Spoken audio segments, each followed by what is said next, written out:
শায়েখ, রমজানকে কেন কুরআনের মাস বলা হয়? কারণ এই মাসেই কুরআন নাজিল হয়েছে।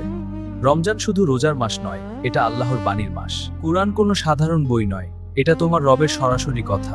এটা পথ নির্দেশ, আলো, আরোগ্য, সতর্কবার্তা এবং আশা। যখন কুরআন নাজিল হয়েছিল, অন্ধকার সমাজ আলোতে ভরে গিয়েছিল। মূর্তি পূজারী জাতি হয়ে উঠেছিল তাওহীদের পতাকাবাহী। কারণ তারা শুধু কুরআন পড়েনি, তারা কুরআনকে জীবনে গ্রহণ করেছিল। আজ আমরা কুরআনকে তাকের উপরে রাখি, কিন্তু জীবনের ভেতরে রাখি না। এই দূরত্বটাই আমাদের দুর্বলতা। শায়েখ, আমরা তো কুরআন তিলাওয়াত করি, তাহলে কেন পরিবর্তন আসে না? কারণ আমরা শব্দ পড়ি কিন্তু বার্তা শুনি না।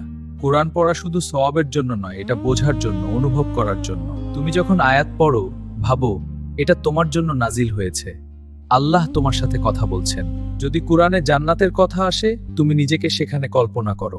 যদি জাহান্নামের সতর্কবার্তা আসে, তুমি কেঁপে ওঠো। কোরআনের সাথে সম্পর্ক মানে শুধু তিলাওয়াত নয়, তাদাব্বুর, চিন্তা, আমল আর জীবনে প্রয়োগ। রমজান সেই সম্পর্ক গড়ার সেরা সময়।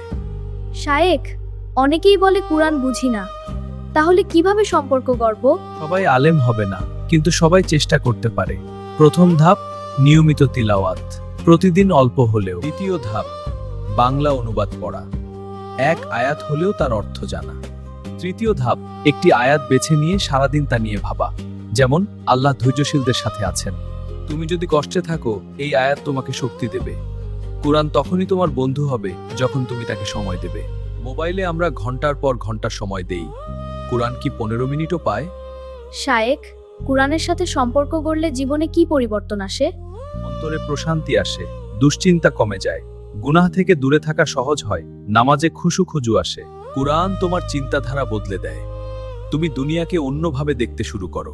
যখন তুমি কুরআনের মানুষ হয়ে যাও, তখন সিদ্ধান্ত নেওয়ার সময় তুমি ভাবো, এটা কি আল্লাহ পছন্দ করবেন? এই চিন্তাটাই তোমাকে বদলে দেয়। রমজান শেষে যদি তোমার কুরআনের সাথে সম্পর্ক তৈরি হয়, তাহলে সেই সম্পর্ক সারা জীবন তোমাকে পথ দেখাবে। আমরা তো রমজানে কুরআন পড়ি, রমজান শেষে সম্পর্কটা কিভাবে ধরে রাখবো? রমজান হলো প্রশিক্ষণ, ঈদের পরেই আসল পরীক্ষা। তুমি যদি রমজানে প্রতিদিন এক পারা পড়ো, রমজানের পরে অর্ধেক পড়ো, কিন্তু একেবারে ছেড়ে দিও না। কুরআনের সাথে সম্পর্ক মানে আজীবনের বন্ধন। যে ঘরে কুরআনের তিলাওয়াত হয়, সে ঘরে রহমত নাজিল হয়। যে হৃদয়ে কুরআন থাকে, সে হৃদয় অন্ধকারে হারিয়ে যায় না। রমজান তোমাকে কুরআনের সাথে পরিচয় করিয়ে দেয়। তুমি চাইলে এই পরিচয়কে বন্ধুত্বে পরিণত করতে পারো। মনে রেখো, কুরআন তোমাকে বদলাতে এসেছে। এটা শুধু তেলাওয়াতের বই নয়, এটা জীবন পরিচালনার বই। তুমি যত কুরআনের কাছে যাবে, তত আল্লাহর কাছে যাবে। এই রমজানকে শুধু রোজার মাস বানিও না, এটাকে কুরআনের মাস বানাও। তোমার হাতে কুরআন থাকলে তোমার জীবনে আলো থাকবে।